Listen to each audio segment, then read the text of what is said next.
Hello mga mamshi! Tara, samahan nyo akong magluto ng spicy binagoongan. Madali lang ito mamshi. Una, iprito ang talong. Pangalawa, igisa ang bawang at sibuyas.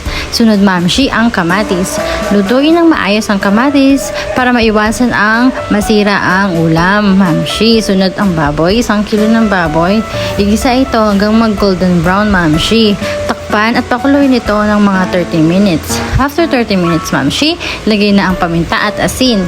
Isunod na mamshi, lagyan ng tubig at pakuluin ito ng mga 15 minutes lang mamshi. After 15 minutes, mamshi, malambot na ang baboy, pwede nang maglagay ng bagoong. Naluto na yung bagoong mamshi. Halo-haluin lang mamshi hanggang mawala ang tubig at magmantika. Ayan, sunod na ang sugar. Huwag kalimutan mamshi maglagay ng asukal. Lagyan ng konting asin mamshi. Ayan, halo-haluin lang ito. And pwede na ilagay ang napritong talong.